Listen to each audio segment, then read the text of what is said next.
What is, in your opinion, the most disturbing archaeological discovery? Story 1. Archaeology student here. Here's one I learned in class. A Pueblo village went through a horrible drought and famine. A dwelling was found with the remains of a family that had died violently and had several cut marks all over their body. They also found a human coprolite, ancient poop. It is common practice to run chemical analyses of coprolites to figure out a person's last meal. It was human flesh. The DNA of the flesh particles matched the DNA of the family. Somebody murdered and ate the family, then pooped in the house. Story 2.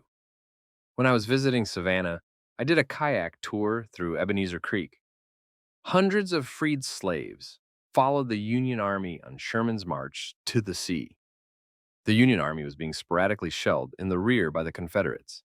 The Union Army built a bridge over the marshy, alligator-infested Ebenezer Creek and told the freed people at the rear they could cross once his 14,000 troops had crossed first. Deciding that the freed people had become a burden, however, he ordered the bridge to be cut, abandoning 600 to 1,000 freed slaves on the western bank. The freed slaves had only death or re-enslavement behind them. Panicked, they opted for near certain death in the waters. Most of the men, women, and children died attempting to cross. A few made it and tried to make rafts to help the others. Davis had no remorse for his actions and was defended by Sherman. Some bones have been brought up, but mostly the creek remains a watery grave. Story 3. Vikings' burial sites are pretty disturbing. They were often buried with their wives, slaves, and horses. The way Otzi the Iceman died was pretty gruesome too.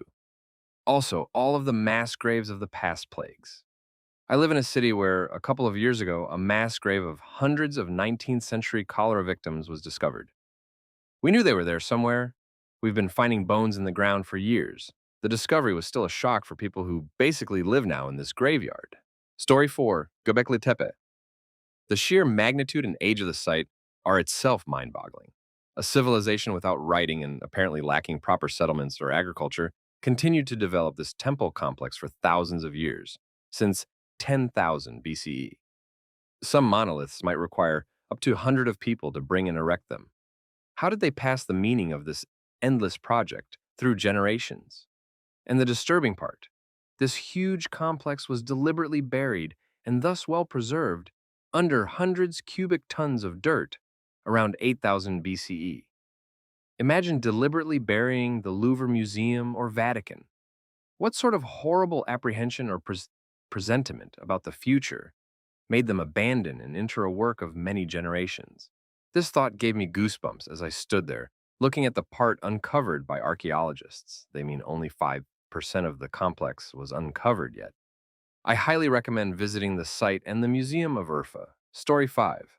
The plague that wiped Native Americans before the arrival of colonists. The Antikythera mechanism.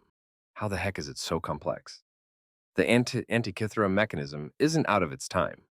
Their knowledge about sun, moon, and planets' movements were extremely accurate, and they knew the scientific theories behind eclipses.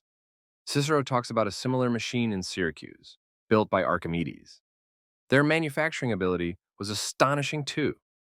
Heron of Alexandria built a steam-powered machine able to close the doors of a temple if not enough heat was provided.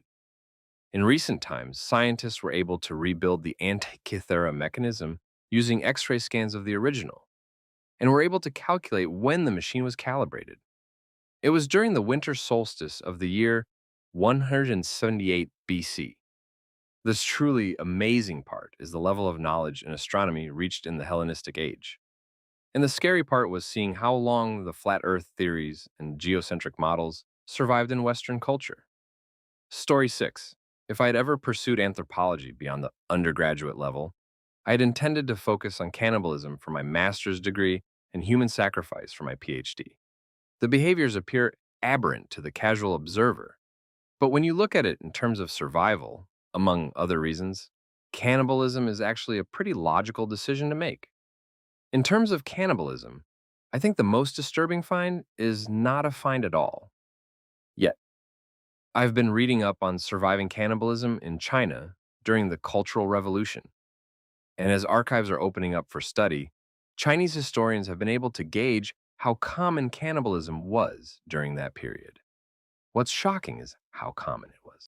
Cannibalism also occurred during the 1990s famine in North Korea, and that doesn't surprise me at all. But the breadth of cannibalism and the number of recorded cases in China is far higher than I was expecting. I really just didn't think the records would be there to demonstrate it, but they are. So it's not necessarily an archaeological discovery that has happened. It's the one that's going to happen when future archaeologists open up Chinese grave sites from that period. Story 7. There's a hypothesized group of people called the Sea Peoples that may have raided and destroyed many villages. There were a lot of towns near the Mediterranean Sea in BCE that burned down. The origins of the Sea Peoples are undocumented but may have originated from a number of different locations, such as Western Asia Minor, the Aegean, the Mediterranean islands, and Southern Europe. I only first heard about this mysterious group of people when I was a freshman in college. Story 8. In 2016 or 2017, they unearthed something like 900 plus remains of babies who perished or were ended by nuns in Tuam, Galway, Ireland. It was the septic tank of an old site where a laundry used to be. This is a place you were sent if you'd a baby out of wedlock or your family cared too much about how the neighbors thought of them. You washed clothes until you gave birth, and your baby went to an orphanage. Wealthy Irish, British, and American couples came to help the poor babies whose mother was well and alive in the laundry. Obviously, sadly, some babies never made it to the orphanage. I always say it. Priests are now known to have done horrific things, but the nuns are worse. They hide things and do things like Tuam, Story 9, infant sacrifices in ancient Carthage. This is sort of debated because we don't have direct evidence of child sacrifice. There is no big, bloody altar labeled burn babies here. But what we do have is Roman accounts of sacrifice in Carthage. On its own, that isn't super damning. The Romans accused everyone they didn't like of doing human sacrifices.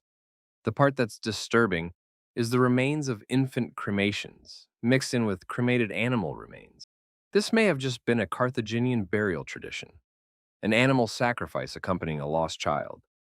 However, the odd thing is that the infant or animal cremations are found separate from other burials, which suggests that these infant cremations were somehow different. I've done some reading on this, and it really seems up in the air whether they were actually sacrifices or not. A lot of the arguments, one way or the other, are based on really technical arguments over estimations of how old the bones are. It seems like a large proportion may be stillborn, or children who died very shortly after birth, not sacrifices. It wasn't uncommon in the ancient Mediterranean for children to be buried separately if they died below a certain age. The Etruscans did it too. If it seems weird, keep in mind that well into the 20th century, there were plenty of Christian churches that would not allow the burial of unbaptized children in the consecrated burial ground, and thus there are plenty of similar burial sites all across Europe. If someone in the far future with only a cursory understanding of Christianity excavated a Silurian, they might think it was evidence of child sacrifice too. Story 10. The first king of Hawaii, Kamehameha the Great, united the islands via conquest. And on Oahu, he defeated the main force opposing him by trapping them on a cliff, the pali, and essentially shoving them off. In the 1960s, when they began building a highway through the mountains, they at one point were doing construction in the area where the battle was fought. And the construction unearthed hundreds of skulls and human remains. To this day, no one camps or hikes in the valley beneath the pali because of several supernatural incidents many believe are linked to the fact hundreds fell to their death in the valley. Story 11. Not sure if this counts, but I've recently been watching videos involving metal detecting or digging in the Eastern Front, aka Germany versus Russia. Most of it is just shell casings, old discarded weapons, maybe a wallet with some coins, but in one video they found a badge. I forget the exact name of it, but it was something like Mother of the Third Reich, and it was blue and silver. The award, I believe, was only given to mothers who'd had, I think, 5 to 10 babies.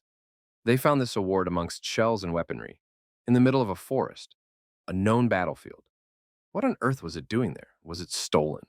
Was the wearer working as a nurse, helping in a field hospital when she lost it? Who was she? What happened to her and her children? It's a scary thing to think about. Story 12. The unmarked graves of the indigenous children in Canada. Literally terrifying, and the fact that they stopped talking about it so quickly. I'm from the Canadian prairies, and everyone is still talking about it a lot. Orange Shirt Day in schools is meant to be an avenue to prompt discussion. And in my neighborhood, something like 25% of the houses have orange t shirts hanging in the front window, orange handprints, orange inverted Canadian flags, and other symbols of support for the indigenous peoples because of these discoveries. Right now, everyone is mad because they're making September 19 a federal holiday for the Queen's funeral. But they said they can't make the National Day for Truth and Reconciliation a holiday on such short notice. It's very much still a hot issue. No one has stopped talking about it. Story 13.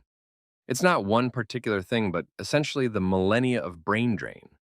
We've discovered a lot of instances of things that are exceptionally advanced. Successful brain surgeries, buildings with architecture, such that they can sound like birds calling back to you, precision mapping techniques, etc., etc. And these are just the big ones that have made news or viral internet fame. And through mankind's assorted upheavals due to war, famine, jealousy, politics, etc., we've managed to erase the knowledge that was poured into these advances. The most recent iteration of this, of course, is European colonization and the ongoing mythos around white supremacy. So much so that we have people who actually try to chalk these incredible advances up to aliens. Right, because surely in the 100,000 years of our species, only white Europeans ever made significant strides in technology, medicine, architecture, etc. These same jerks whose doctors protested at washing their hands before operating on patients. We only see a fraction of the past, and there are entire empires and civilizations that we can't even begin to learn about because we have mere scraps of what used to exist of them. How far could mankind have gotten, really, if we didn't have to keep warring over resources or destroying one another's civilizations and culture? What kinds of insane butterfly effects have driven rampant ignorance and death because even one potential inventor or doctor or architect's life was snuffed out? The enormity of human potential never achieved looms large in my mind. I fear the reason we don't hear anything out there that might be aliens is because the great filter explanation of Fermi's paradox is a constant, that all civilizations are doomed to only dream of their potential before animalistic cruelty, rampant consumption, and war ultimately reduce them to nothing. And there's only so many times civilization can fall before humanity can't rise from the ashes again. Story 14. It's not exactly archaeological, but it's somewhat adjacent. In my hometown area in Massachusetts, there's a man-made reservoir called the Quabbin. Several towns were eminent domained and forced to move to create a water supply for Boston. As part of the process, they had to demolish houses and dig up graveyards. More than a few bodies had to be moved into new coffins, and they discovered more than a few people had been mistakenly buried alive. How did they know? They found scratches on the lids of the coffins and lining material under their nails. Story 15. The Silurian hypothesis. Long and short is it ponders the question of what if we're not the first industrialized species on this planet? How so? Our species has been industrialized since, let's say, 1800. So only 200 years of meaningful tech, and being around for 10,000 years tops as some form of society. Imagine in 4.5 billion years, how many times could this exact scenario have happened? Even in 100 million years, it's enough time to rise as a species and die, and most everything would be gone. And given enough time, anything left could even be consumed by tectonic plates.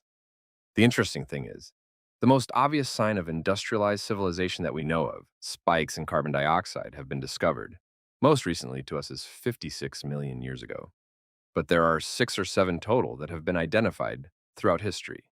It's kind of ominous to think an entire source could have been born, rise to greatness, and disappear completely without a trace.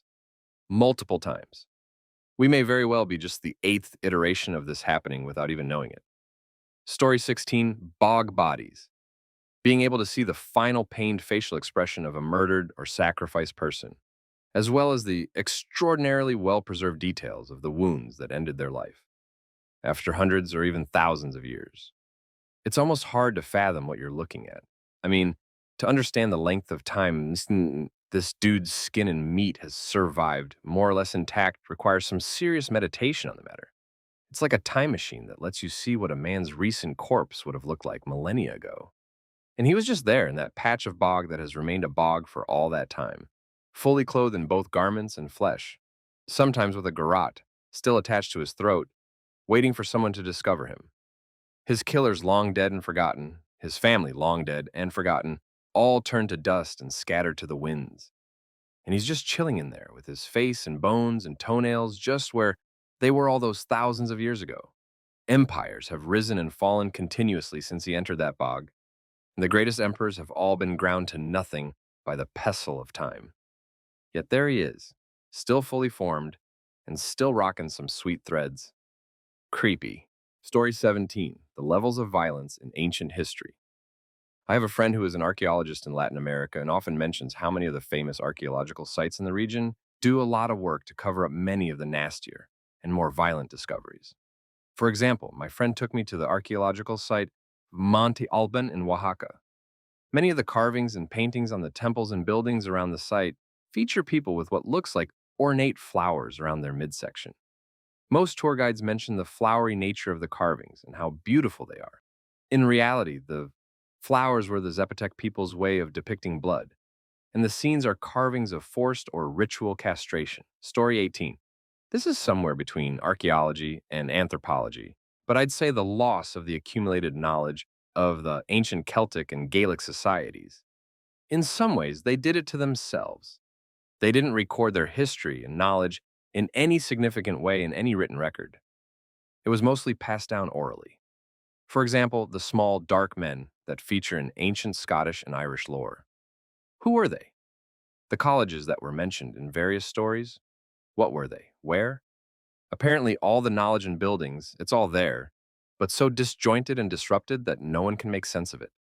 Story 19. In Ireland, about 5,000 years ago, mounds were built with tombs where the dead were buried. In the early medieval era, those tombs were used by locals during pre-Christian religious rituals and were associated with Celtic gods. Once Christianity took over Ireland, the tombs were desecrated as the stones that made them were used as building blocks, until at some point an effort was made to preserve them. But the turning point was when the land was bought by a farmer who allowed archaeologists to work on their private land. And the excavations progressed and discoveries were made, and the mounds and tombs were reconstructed to some point, and tourists were allowed in. So basically, early Christianity was even more savage and atheist than today's corporate culture. Story 20. More and more people have begun familiarizing themselves with the younger Dryas impact theory as days go by. But the most disturbing aspect of it, at least to me, is unseen by many, and that is its implications on our current state of technological achievement. If we look around our equatorial line, we find the highest density per latitudinal parallel of megalithic archaeological discoveries. Until recently, a majority agreed that it was because the climate of the time. Humans would gravitate towards heat rather than its opposite. But the other part is that we've been finding sites underwater within this density. What's more, is that just as recently, it was also agreed that there is no evidence that these civilizations had contact with one another. Be that as it may, there is irrefutable evidence that they all had some common knowledge about things we still can't figure out. Things they had in common. Laser light precision cuts into stone, the fusion of stone, handbags. The last one is the best argument that these civilizations had all experienced something similar. If you search Pillar 43 handbag or handbag hieroglyphics, you'll find that in almost every continent so far, an archaeological find depicting either a bird with a handbag, a person with bird-like attributes offering a handbag, or a group of people following someone with a handbag. Whether the hieroglyph is on a wall or on one of the many 12,000-year-old 40 to 60-ton pillars at Gobekli Tepe, they all found it important enough to make sure it stood the test of time, global contact or not. The Titanic. The Titanic has been underwater for just over 100 years, and scientists estimate that a couple hundred years from now, there may not be a trace of its existence. Younger Dryas impact theory suggests that there was a massive flood caused by a rapid thawing of the ice sheet in North America, a flood that started in the Washington Scablands and raised the water levels of the ocean significantly. Don't have the numbers on me. If you look at newly settled megacities, where do we build them? Along rivers, coasts, both. The theory suggests most biblical stories, tales, mythological occurrences that depict floods are probably all related. Gilgamesh, Noah, Atlantis, etc.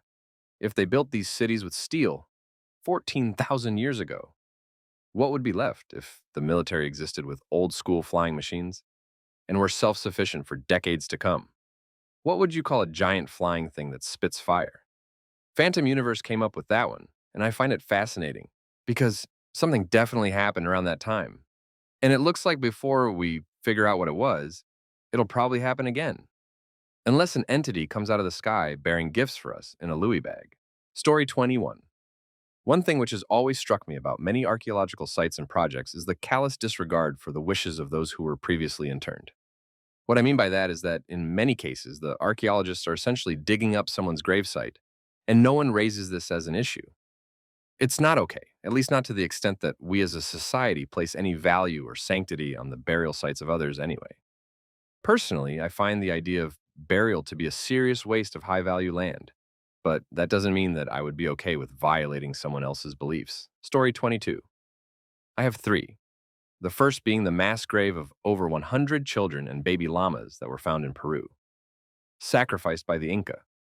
The second being the wreck of the Empress of Ireland. The ship sank so quickly that most people couldn't get out, so the ocean liner is still riddled with human remains. The steward's cabin is well known for this. The third being the famous French catacombs. The fact that thousands of remains were dug up and moved, those who still had flesh on them, were boiled and stripped before being added to the piles. Reading some others reminded me of the semi-recent discovery of brain cells from a young man in Herculaneum having been turned into glass from the intense heat. Also, the story of Port Royal and Jamaica in general being hit with an earthquake, the ground literally liquefying, then a tsunami that wiped the city off the map. Plus, apparently, there were a lot of bodies, at least partly buried after being sucked into the ground.